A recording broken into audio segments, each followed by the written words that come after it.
Hello, this is Renee, and Tom and I are on the Ultimate World Cruise, and we just docked in Warnemunde, Germany, which is the nearest port to Berlin. But we didn't go to Berlin. Have you ever faced the challenge of navigating a foreign city without getting lost? Imagine arriving in a charming German port town, knowing you just have one day to experience everything it has to offer. And the town we arrived in is not the town we're going to explore. We have an incredible day planned today, but the challenge is real. Can we explore Rostock, see polar bears, and navigate a train system without getting lost? So let's find out. The ship is docked and we are clear to leave. The train station is just a short walk from the cruise port. Once we figured out which train to be on, we purchased the all-day pass. First, we're taking a train to Rostock. This city has a rich history dating back to the 12th century, which was a crucial member of the Hanseatic League in the 14th century. Notable figures like Albert Einstein have even taught in its renowned university founded in 1419. Okay, off one train, down to a platform, and onto a connecting train to get to the zoo. And then down another set of steps, and another set of steps, and on another train. This train is supposed to take us directly to the zoo. As we were following the train route on our maps, we realized we were on the wrong train, so we got off at the next stop and walked 1.5 miles to the zoo. You ever gotten lost while exploring a new city? Share your story in the comments below. Would love to hear it. This is the train station we were supposed to disembark on.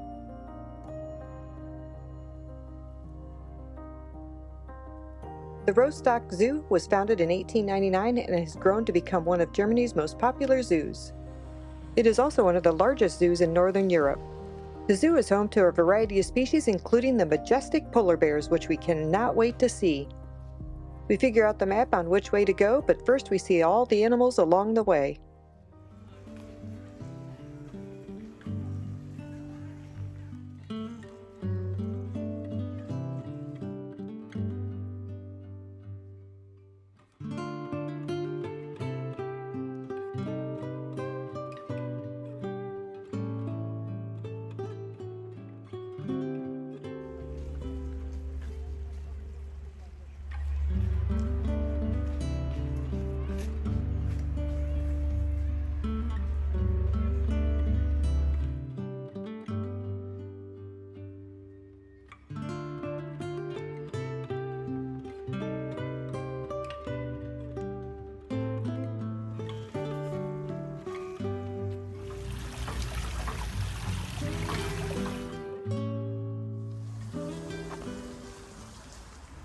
This eagle only had one wing.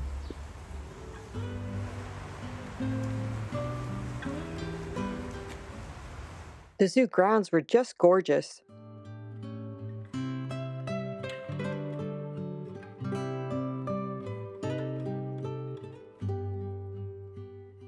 Yes, we found the polarium.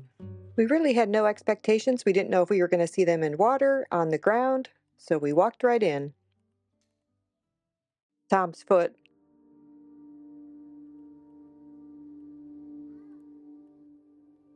It was crazy that we were watching these polar bears. We stood there nearly 45 minutes watching these majestic animals. Just seeing them up close and playing in the water was absolutely breathtaking.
and they're really good swimmers and very playful.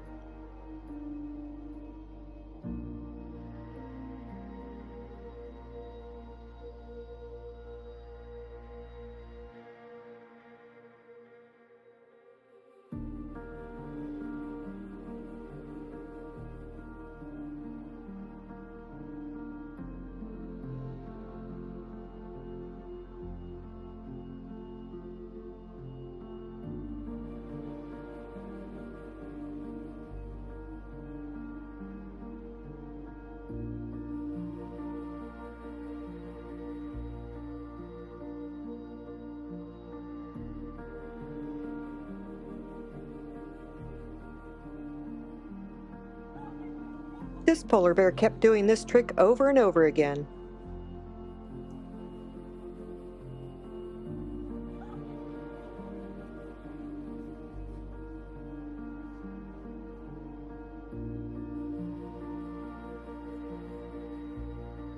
We didn't know it, but they were about to turn the bubbles on in their pool, and the polar bears had a blast.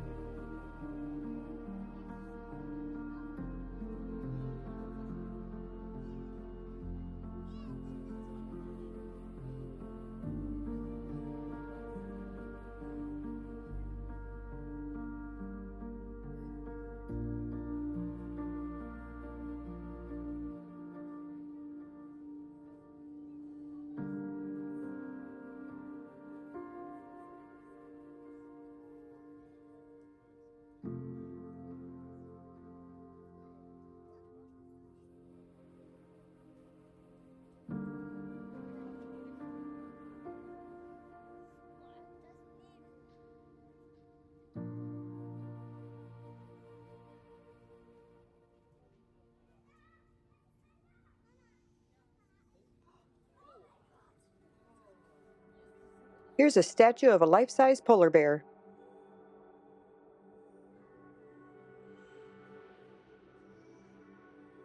From there we went into the aquarium.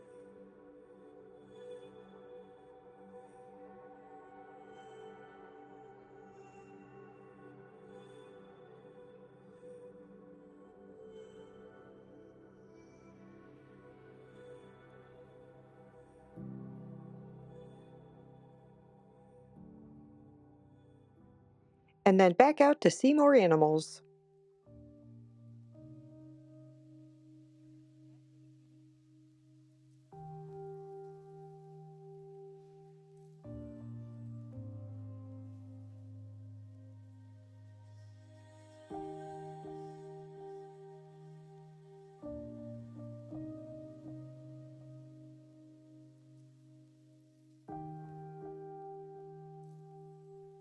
Then we ended up on the backside of the polar bear exhibit that we didn't know was there.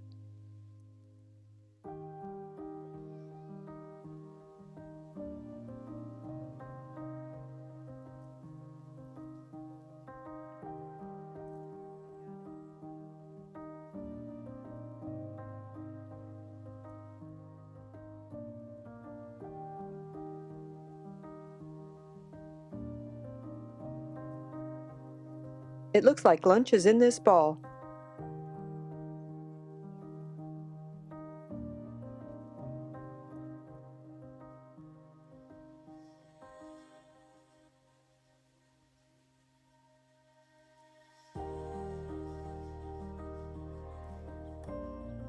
Time to leave the zoo, figure out the train system, and go into downtown Rostock.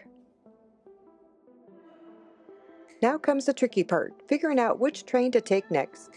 This easily could have turned into a disaster if we got on the wrong train and ended up far from our destination, which would have been downtown Rostock.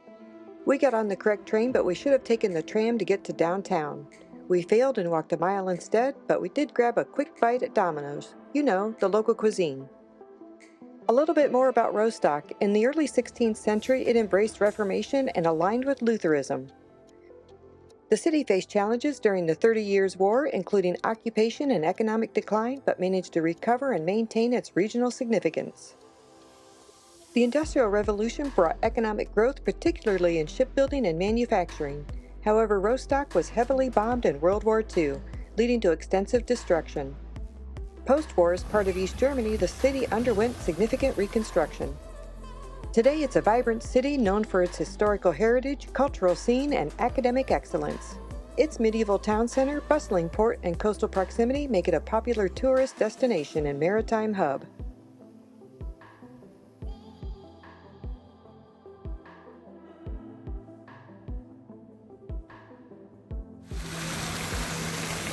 As we continued to explore the town, we also found a McDonald's and grabbed a snack to keep us fueled up to get back to the ship. Of course, we have to figure out which train to get back to the ship. And because it's the end of the day, we have now figured out how to successfully navigate the train system and made it back to the ship. We did it! We explored Rostock, saw some incredible sights, the polar bears were just absolutely amazing, and navigated the train system. During the next sea day, we had Cheers with an Officer and the top tier event of Who's on Board based on the loyalty program. As we left Miami on the 10th of December, we have now sailed 64,804 nautical miles. And the remaining distance to Miami is now 9,501. Here's our itinerary for the next 4 ports. Make sure to like, subscribe, and ring that bell for more adventures from every corner of the globe. See you at the next port.